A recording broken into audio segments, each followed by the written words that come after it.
रामकृष्ण हरी मंडळी, जय शिवराय. मी किरण पाटील गायकवाड. स्वागत आहे तुमचं माझ्या युट्यूब चॅनलमध्ये.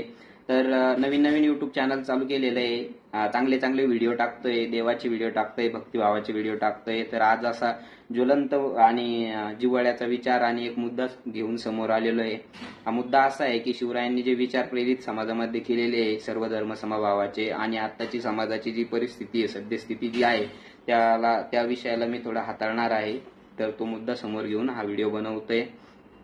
तर शेवटपर्यंत व्हिडिओ बघावा आणि नवीन भावाला, नवीन युट्यूबर भावाला सपोर्ट करावा, ही नम्र विनंती.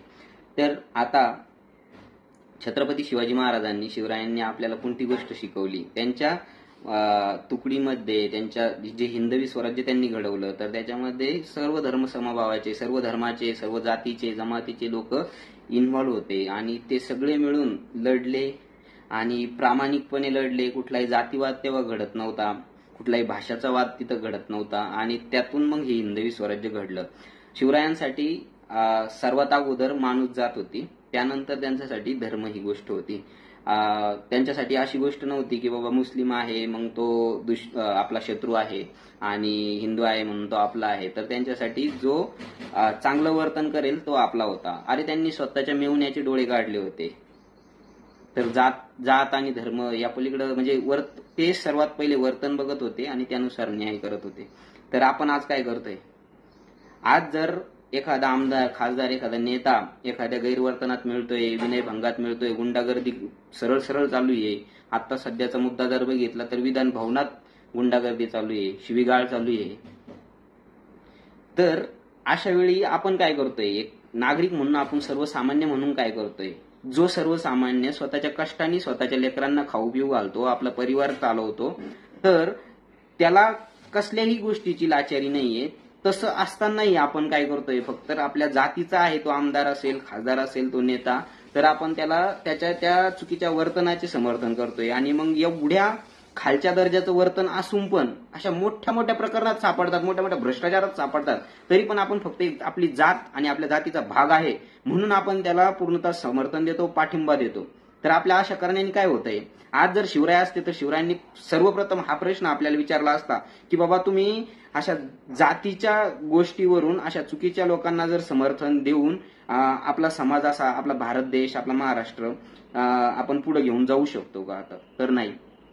भरपूर पैसा आहे आपल्या सरकारकडं, खूप कर गोळा होतोय, अमाप पैसा पडलेला आहे, आणि तो पैसा जर सत्कर्मी लावला, चांगल्या गोष्टींवर तो कामी आणला, चांगल्या शाळा घडवल्या, चांगले रस्ते घडवले, चांगलं इन्फ्रास्ट्रक्चर घडून इथं रोजगार निर्माण केला, तर खूप काही बदल आपल्या महाराष्ट्रामध्ये, आपल्या भारतामध्ये घडू शकतो. पण आपण काय करतोय? आपण फक्त त्या लोकांना एक जातीचा भाग आहे म्हणून समर्थन करतोय. आणि हे सर्व पक्षामध्ये असा कुठलाही पक्ष नाही ज्याच्यामध्ये असा चांगला आमदार माझ्या तरी नजरेत मला बघायला मिळतोय. एकतर पूर्णपणे आडांचोट लोक भरून ठेवलेले, आणि दुसरी गोष्ट जे पण सुशिक्षित वगैरे असतील ते पण अशा गुन्हेगारी प्रवृत्तीचे लोक आहेत. तर आणि विशेषतः आपण असं समर्थन करतो जाती याच्यामुळे, आपण दुसरं काहीच बघत नाही, कुठलाच न्याय बघत नाही, कुठली चूक बघत नाही, काय बघत नाही. तर आपण फक्त सगळ्यात पहिले काय बघतो? आपण बघतो त्याची जात. आणि ते पण लोक काय करतात? जेव्हा अशा गोष्टीमध्ये सापडतात, अशा मुद्द्यांमध्ये सापडतात, अशा गैरप्रवर्तनात सापडतात, त्याच्यानंतर अशा भ्रष्टाचारात सापडतात, मोठ्या मोठ्या भ्रष्टाचारात सापडतात, गुंडागर्दीत सापडतात, खून प्रकरणात सापडतात, तर ते सर्वात पहिले हा कॉन्टॅक्ट सेट करतात की मला टार्गेट केल्या जातंय, मी एका ह्या जातीचा भाग आहे म्हणून. आणि सगळे जातीवाले असेच म्हणतात, अरे मग तुम्हाला टार्गेट कोण करतंय? आणि आपण पण त्याला बळी पडतोय. तर आपल्या ह्या वर्तनामुळं त्या लोकांना कधी स्वतःमध्ये बदल घडवायची गरजच वाटत नाही. याला चूक आपली आहे, काहीच गरज नाही आपल्याला, काही म्हणजे वेगळं करायची गरज नाहीये, आंदोलन पण करायची गरज नाही. मी तर म्हणतो एखादा फक्त काय, एखादा जर सापडतोय अशा गुन्ह्यामध्ये, अशा वर्तनामध्ये, अशा मोठ्या मोठ्या केसेसमध्ये, काहीच नाही, त्याला सरळ खाली खेचायचं, राजकारणातून बाहेर पाडायचं, त्याला धाडकन पाडायचं त्याला, बस. एवढं आपण जर केलं ना, अरे काही गरज नाही. मी तर म्हणतो काय गरज आहे? आपल्या सर्वसामान्य नागरिकांमध्ये आज जर म्हणजे टक्केवारी जर काढली तर त्याच्यामध्ये प्रत्येक जण हा स्वतःच्या कष्टाने स्वतःच्या लेकरांना, परिवारांना अन्न खाऊ घालतो. प्रत्येक जण हा कष्टातून येतो, कुठल्याही लाचारीतून येत नाही, काही लोक जर सोडले तर. मग त्या लोकांना काय आता आपल्याकडे वेगळीच पद्धत चालू आहे, खूप वर्षानुवर्ष कालांकाल तेच चाललंय की ब्रँड ब्रँड ब्रँड. अरे कसला ब्रँड? हा, कसला ब्रँड? आपण मत देतोय त्यांना, ते तिथं बसले आपले सेवेकरी. ते बाहेरच्या देशामध्ये हे नाही चालत आणि त्यामुळेच आपण कुठेतरी पाठीमागे राहतोय. नाहीतर आपल्याकडं एवढ्या नॅचरल नैसर्गिक गोष्टी आहेत ज्याच्यामुळं आपण थोडंसं जर परिवर्तन समाजामध्ये घडवलं ना, असे विचार जर आपण काहीतरी वेगवेगळे प्रेरित केले ना आणि थोडंसं अवलंबले, म्हणजे सुरुवात एक पासून होईल, एक सिंगल माणसापासून होईल. हे जर झालं ना तर आपल्या भारत देशाला समोर जाण्यामध्ये ना कोणीच अडवणार नाही.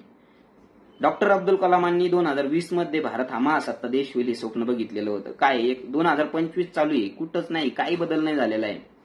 काय नाही, थोडंफार इन्फ्रास्ट्रक्चर वगैरे चेंज झालंय, पण तुम्ही बघू शकता सरकारी शाळांची काय अवस्था आहे. बाहेर जर बघितलं तर सगळ्या सरकारी शाळेमध्येच मुलं घालतात शिक्षणासाठी.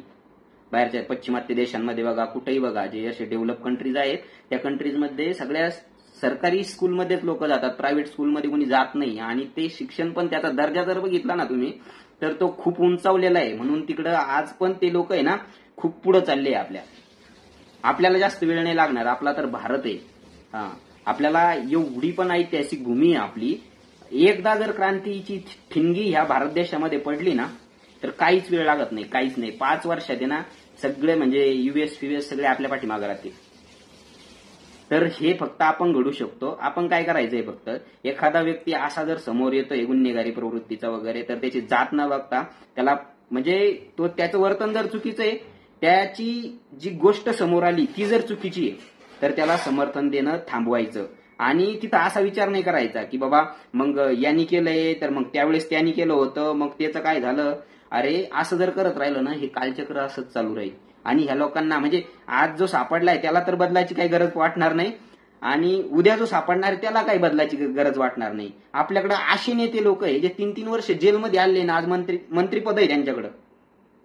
मी कुठल्याही नेत्याला, कुठल्याही आमदार खासदाराला टार्गेट नाही करत आहे. सगळेचे सगळे आमदार खासदार असे एक तर सगळे म्हणजे 75% सगळे आडांचोटच असतील आणि राहिले 25% सुशिक्षित असतील तर ते गुन्हेगारी प्रवृत्तीची आहे, असं काहीतरी गैरवर्तन करणारे. आणि प्रत्येक जातीमध्ये, प्रत्येक समाजात खूप सारी म्हणजे आहे त्यांना पाठिंबा वगैरे. तर हे जर टाळलं ना तर मित्रांनो आपल्या भारत देशामध्ये एक बदल घडून यायला काहीच वेळ लागणार नाही. ही एक छोटी गोष्ट करायची, काय आपल्या घरात कोणी आणून खाऊ घालत नाही आपल्याला. आपण म्हणजे सगळं तर बघितलं तर आपला किसान प्रधान देश आहे. त्या साईडला जर एक ठिणगी पडली ना तर बास संपला विषय. तर हे आपण घडवायला पाहिजे आणि सगळ्यात पहिले हे तरुण पिढीनं अंमलात आणलं पाहिजे. खूप सारे नेतृत्व आहे, चांगले नेतृत्व आहे, ते गुदमरत आहे, गावाकडेच गुदमरत आहे. आणि 8वी 8वी 9वी पास, अरे 4थी पास लोक हे देश काय चालवणार आहे, काय कळणार आहे यांना. आज आमच्याकडे सुशिक्षित पण आमदार असे मी बघितलं, अरे त्याचं ऑफिस खाली आणि त्याच्या 50 फुटावर अंतरावरती गड्डे खड्डे काय, आणि त्याला 20 वर्षापासून लोक निवडून देत आहेत आणि मस्त यंग आमदार आहे. म्हणजे असले तर लोक भरून ठेवलेले आहे आपण आणि काहीच नाही, फक्त जात समाज धर्म आणि इथंच अडकत पडलोय. या गोष्टीतून आपल्याला बाहेर निघणं गरजेचं आहे. तर हा मुद्दा तुम्हाला कसा वाटला हे मला कमेंट सेक्शन मध्ये कळवा. हा व्हिडिओ जर तुमच्यापर्यंत पोहोचला तर लाईक करा, शेअर करा, सबस्क्राईब करा. मी माझ्यामध्ये आणखी सुधारणा घडवेल. सुधारणा असतील, काही सूचना असतील तर त्या कमेंट सेक्शन मध्ये नक्की सुचवा. मी माझे चांगले विचार प्रेरित करायला, समाजामध्ये घेऊन यायला खूप वेळ लागतो मित्रांनो. नाहीतर आपण बघतो नाचणाऱ्यांना आपण मिलियन सबस्क्रायबर दिलेले, धांगडधिंगाचे व्हिडिओ टाकणाऱ्या लोकांना आपण मिलियन सबस्क्रायबर दिलेले. तर एक चांगल्या भावाला सबस्क्राईब करा जर तुम्हाला हे चांगले विचार आवडत असतील, असेच विचार आवडत असतील आणि देशावरती प्रेम असेल, काहीतरी कुठतरी खटखट असेल मनामध्ये, तर अशा व्हिडिओला एक शेअर करा. कुठंतरी मला एक माणसाला जरी चांगला विचार प्रेरित झाला ना एका व्हिडिओ मार्फत तर खूप झालं बस. तर लाईक करा, शेअर करा, सबस्क्राईब करा, कमेंट करा आणि या मराठी भावाला मदत करा. धन्यवाद.